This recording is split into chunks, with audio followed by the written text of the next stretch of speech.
This week, it's our last show of 2023. In our first segment, we welcome Padraic O'Reilly, Chief Innovation Officer and Founder at CyberSaint, to discuss why cyber risk management starts with risk quantification. In the Leadership and Communication section, building an effective information security strategy, what makes a company great at producing leaders, 80 fun meeting icebreakers your team will love, and more. Business Security Weekly starts now. This is a Security Weekly production for security professionals by security professionals. Please visit securityweekly.com/subscribe to subscribe to all the shows on our network.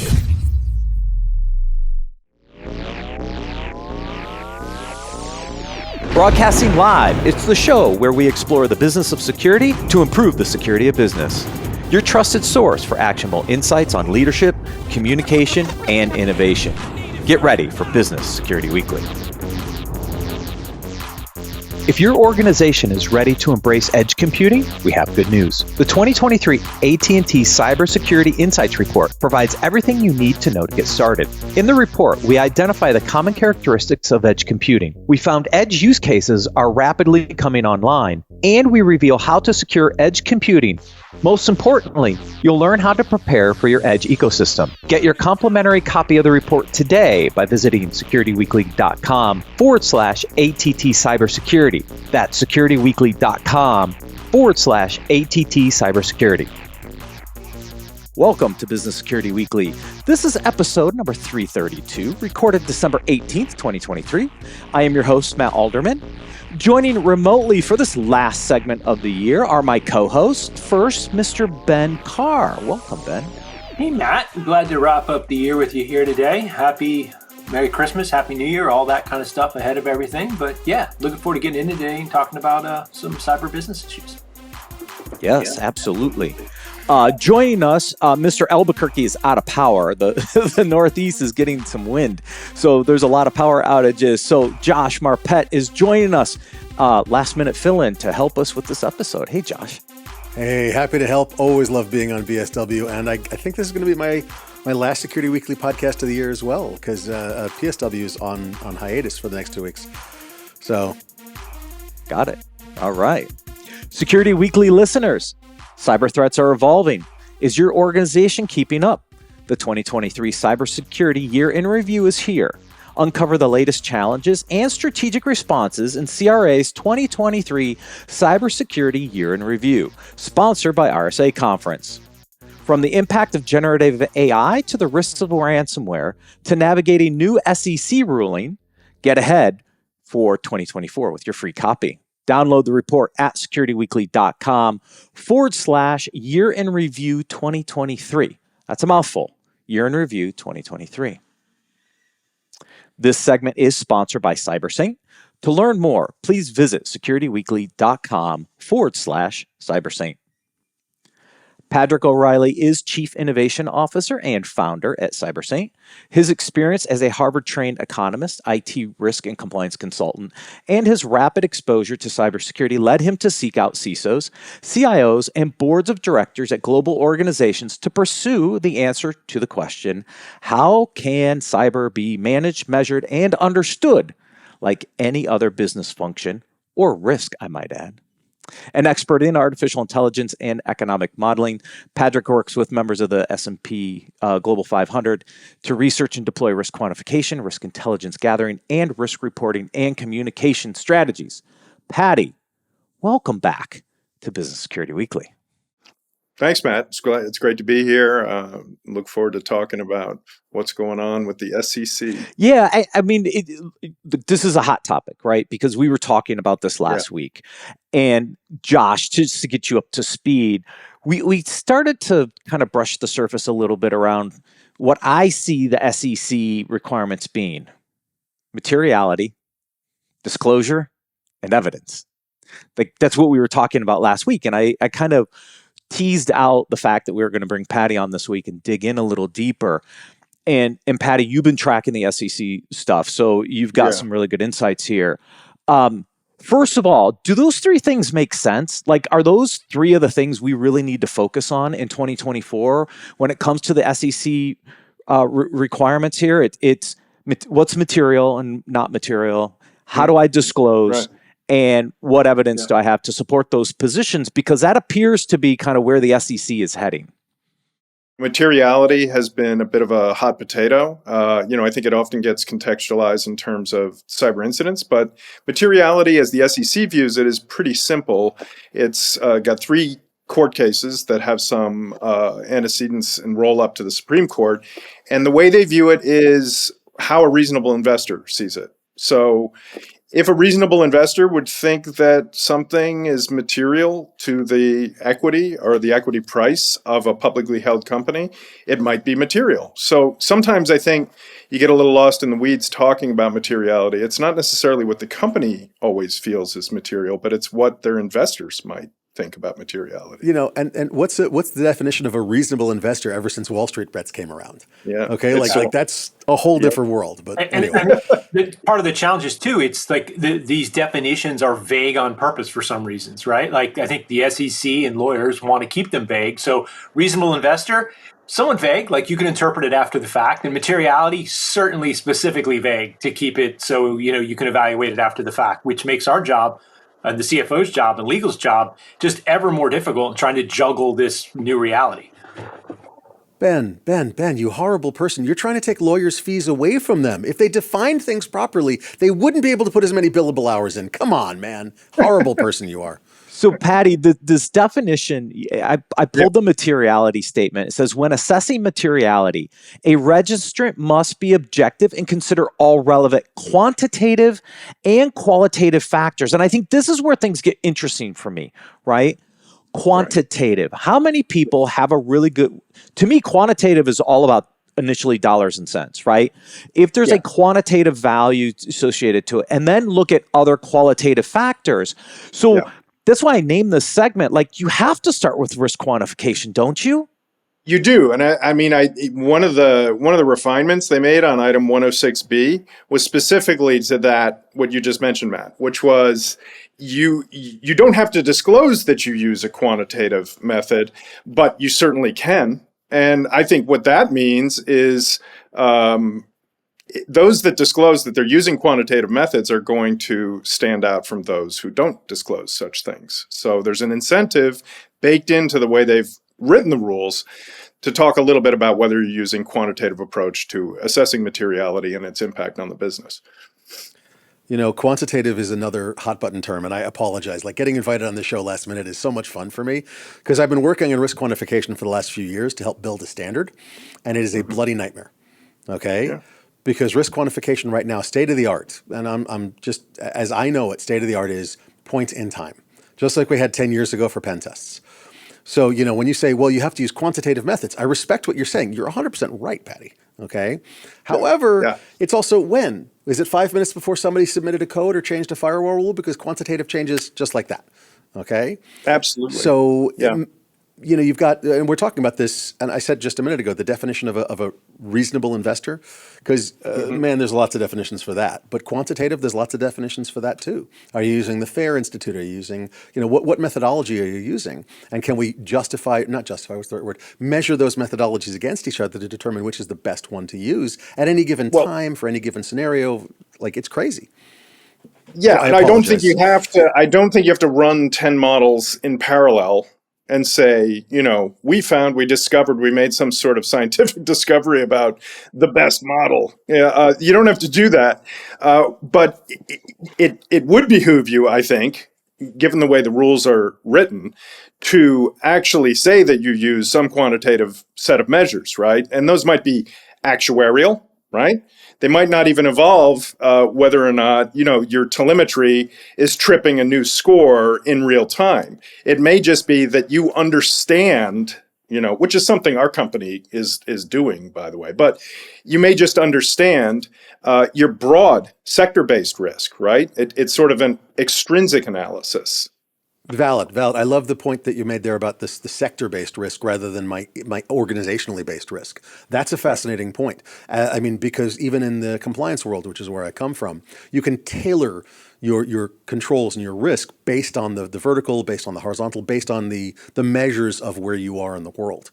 So it's fascinating to see that you can do the same for risk. I mean, that's obvious when you think about it, but no, I like it. And by the way, one of these days we're going to talk about your product. Anyway, there's also, like, I think one of the original cases that this is based on, I think, Patrick, you referenced there was about 3, right? Like when I was looking into this a little deeply over the last several weeks, we talked about it a little bit last week.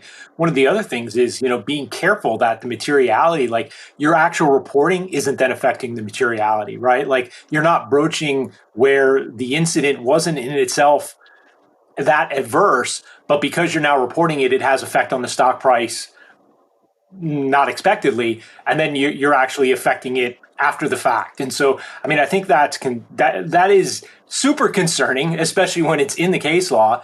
And then when you look at this overall, I think one of the things, Patrick, I'm interested in how you think about this.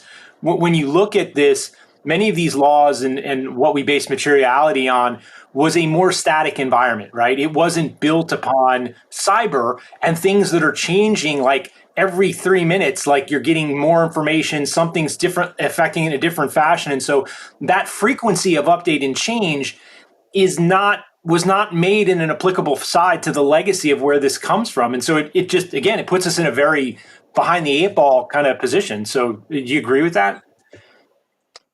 Yeah, to some extent, I do agree with that. And I also think that's one of the reasons cyber has had trouble moving into the risk management suite, because cyber is quite complex. There's a lot of change, across the organization in terms of tools and telemetry. To have a fully baked model that's really high fidelity that updates continuously, no one's really there yet. We are getting there ourselves, because I think in order to actually do cyber risk, you have to do it. You have to get there. You have to relate how you're doing at the endpoint to actual financial matters, dollars and cents. So this has been sort of progress, right? And I think the first thing that cyber had to do, and the SEC is kind of forcing their hand a little bit, is admit that other risk management approaches also apply to cyber. That's the first step. How do you do that? Well, wait. I mean, everybody is okay with understanding that risk management applies to cyber. Nobody's sure how to do it on a continuous basis, on a dynamic risk pricing basis. Right now, nobody can do that. Let's just be clear. Right. Okay. True. Everything is point in time. And so materiality relates to that, because what was material 10 minutes ago may not be material anymore, or what wasn't material 10 minutes ago may now be material. Yeah. Right. And so that gets into my disclosure component a little bit, because is disclosure as you find it? Is it quarterly as part of my 8K submission? So let's talk about disclosure for a second, because this gets to the heart of the issue, I think, for you, Josh, which is how real time do we need to be? Do we need to be daily, monthly, quarterly? Like right now, if people are reassessing themselves on a quarterly basis, I'd be like, oh my gosh, that's awesome, because probably most organizations aren't, right? From a risk perspective. But what is that frequency, and what is it when it comes to disclosure is, if I see a control change that is introducing a risk that I now consider material, I need to proactively disclose. Like, what do those frequencies look like, Patty? Do we know yet? I think we're learning that, absolutely, because we're automating controls. We're tying those controls to risk models. I think, what I hear at the control testing team layer is daily. Daily updates will inform risk models, and you can see risk models toggle in real time. But it doesn't have to be, it's not SIM. It doesn't have to be nanoseconds or milliseconds, but daily checks on configurations, daily checks on implementations, I think, are sufficient to make those models as high fidelity as they need to be. That said, the models still need to be in place, right? And when you read disclosure statements, they're not in place. What you got is a lot of boilerplate language and a lot of hand waving. And that's what the SEC is trying to get around. Now, the lawyers are always going to do some boilerplating and hand waving.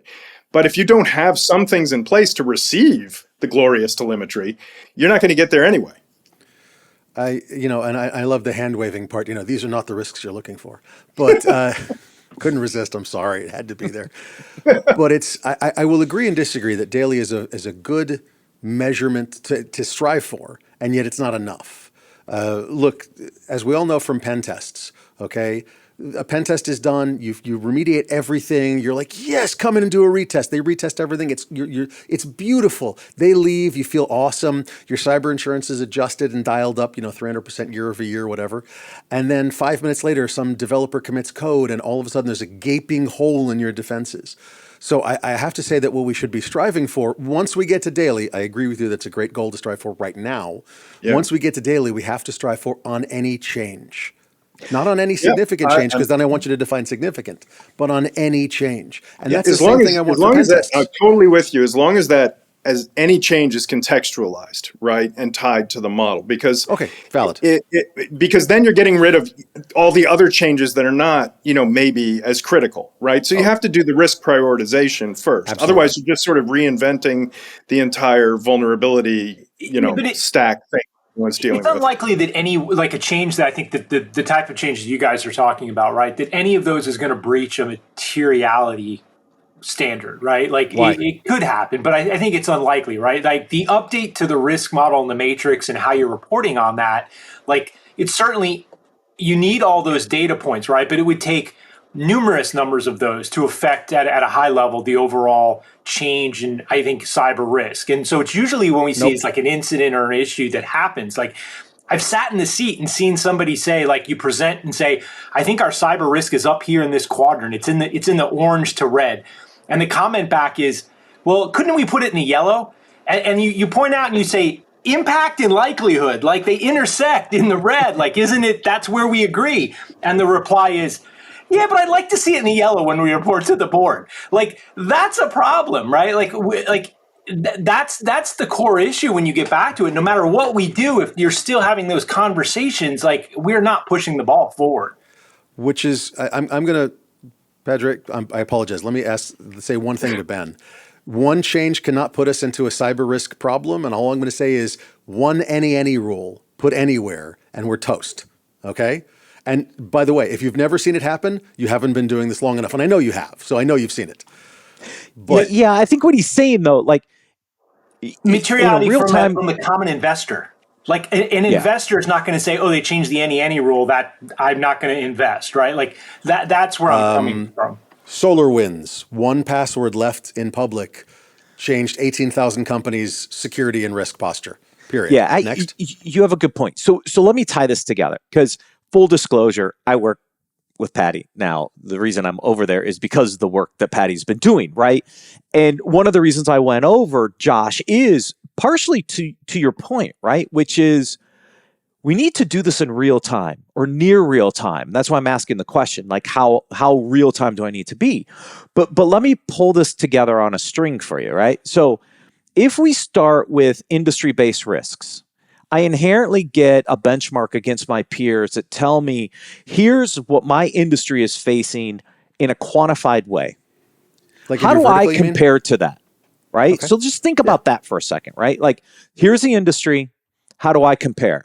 That means I've got to be able to look at those risks and associate them to a set of controls that I can go assess myself against manually. Let's say manually at first, right? To compare that back. So I can prioritize now my risk posture to where my industry peers are. That's a really good starting point, I think, for organizations that have not tackled this before. Where you're running the Monte Carlos on all of that is unpleasant. Which means that but it can be it's not just a control-based compliance piece. It's also it's also doing the math to do that through all the different scenarios. Yes. So I'll leave that to Patty for a second, because he'll talk about what we're doing there. But let me take this one step further. Now with continuous control automation and the ability to assess those controls on a real-time basis, those inputs can then be factored into the model, tied back to your risk, which can adjust those risks in real time. So I think the industry can get there. I think there's a series of maturity steps we still have to get through in the industry to get us to that nirvana, but I don't think we're that far away, actually. Oh, oh, oh, oh, oh, oh, oh, oh, oh, oh. You are, Matt, I'd love whatever you're drinking. It's usually And or bourbon. You know that, right? I have some of that. But anyway, no, my point, and I'm not yelling at you, please forgive me, but I think that the problem here is that while you're right that we can do control automation to a certain extent, and there are some controls we're simply not going to be able to do for custom applications, for OT and ICS SCADA for a little while yet, things like that. What we're having a problem with is collecting the telemetry from those controls and doing apples to apples comparisons of those telemetries of those data points, shall we say, to each other across multiple, not only just organizations, but multiple verticals. And that's where we fall down, as well as the fact that when you start trying to compare apples to apples, okay, even assuming we can get to that point, which is tough, and I've been working on that for a while now, when you can compare those, you go to the next organization. Hey, you want to compare because we want to see how we rank according to you, and they're like, oh, screw you. We're not talking. You don't get to see our apples. How do you like them apples, or something silly like that? And so it's a bitch. I've been advocating multicellular security for quite a while now, and that is that we are not single cell organisms anymore. We have to operate in a supply chain manner. And if we don't operate in a multi-cell organism where we're all bearing the cost and the brunt of security and compliance and everything else, we're screwed because the criminal gangs are, we're not. And yet everybody I talk to is like, that's a great idea. We'll never do it. Thanks. Sorry, my rant is over. I apologize. But we can do parts of it. Patty, I'd love you to talk through some of those pieces because I think there's some really interesting pieces in there that we've done and are actually working on that addresses some of Josh's points. I agree, and I don't know that we'll be able to convince Josh fully, but I'm willing I'll talk to listen. a little bit about it. Yeah. So, for example, we have several risk models in the system. We do run the Monte Carlo sims. We benchmark each sector so that you're not. If you come in and you're in healthcare, you're not looking at the results in finance. You're looking at your own results. You're looking at your own risk profile. We do it across 18 vectors. So those can be dropped in immediately, okay? And it can be dropped in according to company size, employee count, revenue, that sort of thing. So you're immediately benchmarked on 18 vectors, okay? Then because we're an RMF shop and we believe in the association of controls to risk and how it can provide you with a residual, we then associate controls with those risks, right? Then we automate on top of controls. So I don't know quite what you were referring to with controls, apples to apples, but we have very flexible scoring models for different sources of telemetry so that you can begin to aggregate on individual assessments, specific scopes, and defined telematic sources onto those. Okay. So what you're doing is, and I just did one recently where we had 50,000 assets on one assessment, okay?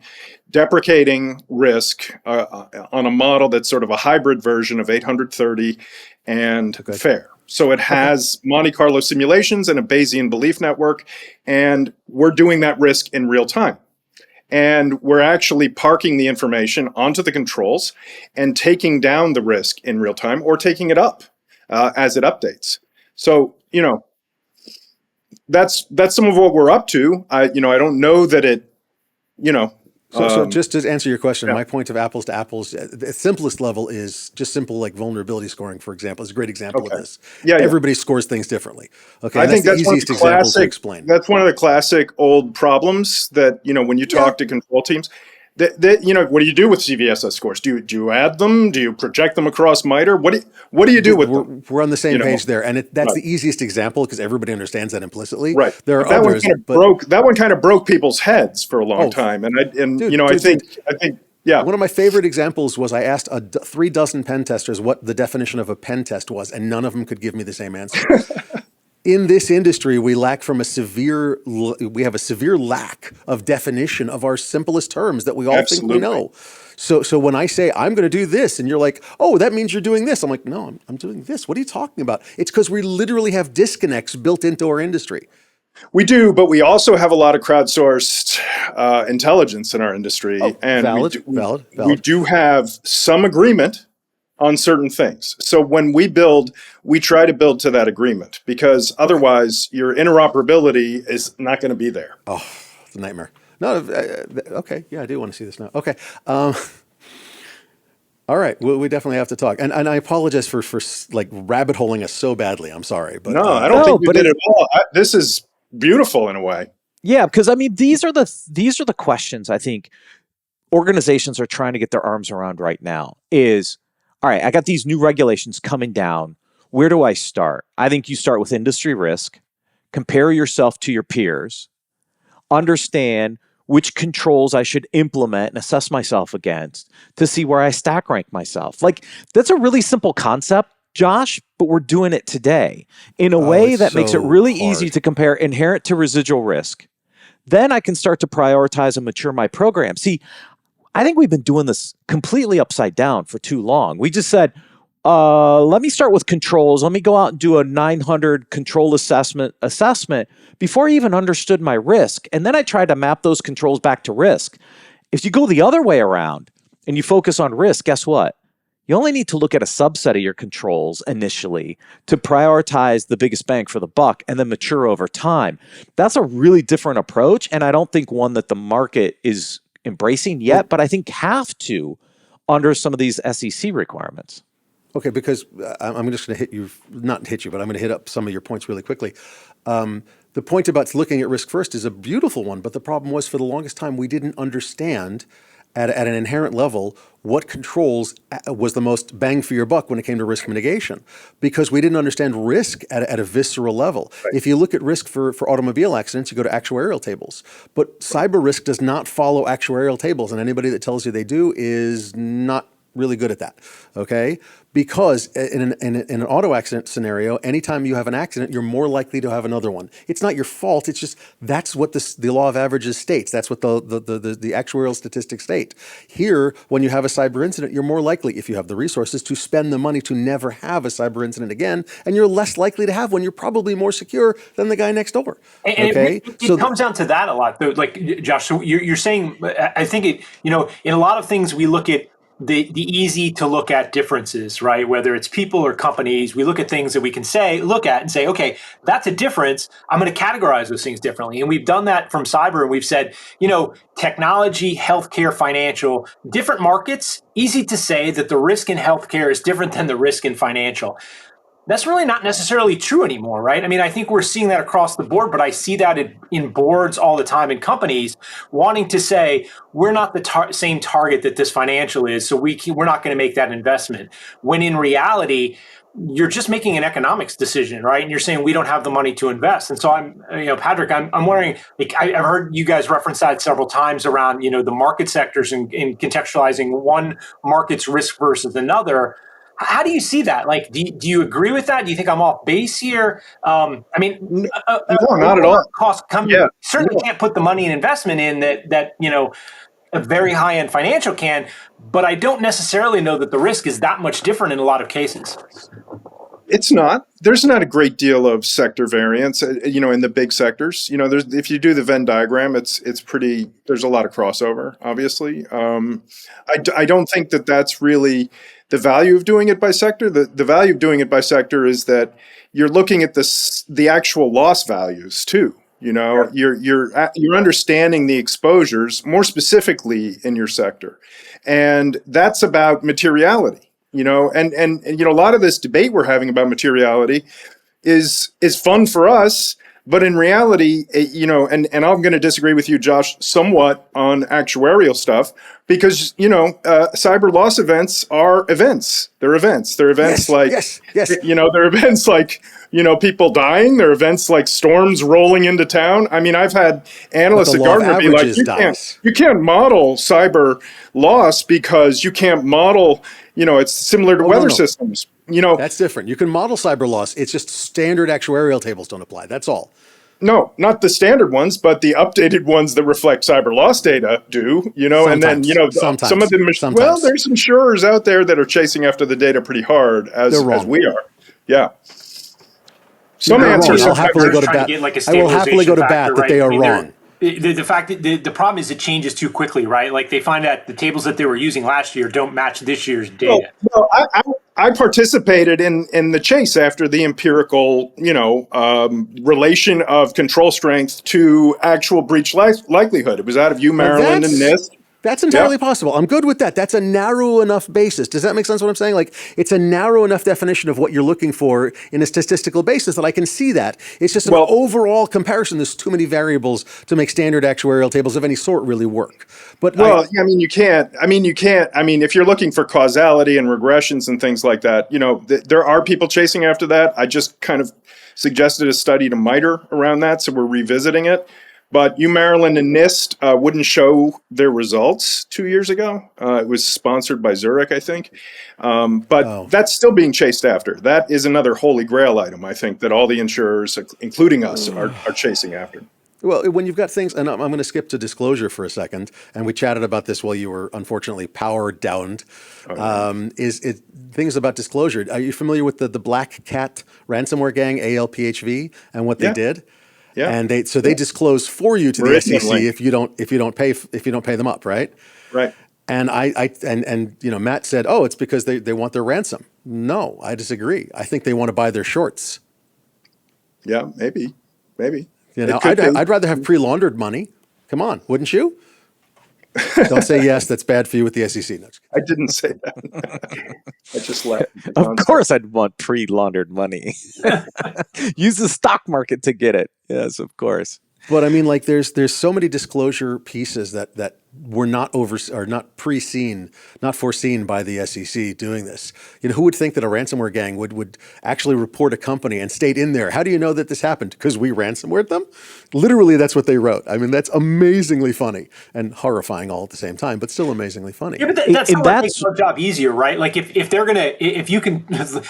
you're having this question about materiality, right? And somebody's saying like, I just don't think we should report, like it's going to be bad. Yeah, well, like somebody's going to report for us. Like I actually think it's a good thing that we get out in front of this, right? I mean, sometimes these things actually help more than they hinder in a way, and I'm happy that they did that because you can point back to it as an actual incident, an issue that Well, that was sort of my point about materiality can be done for you now. Right. We can do it.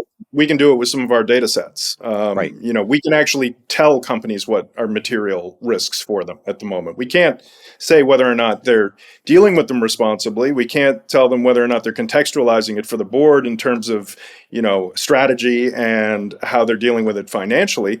But those are additional things that, can be done when you start to work into the control level and to the risk remediation stuff. Yeah, I think that's a great point to work that out ahead of time, actually.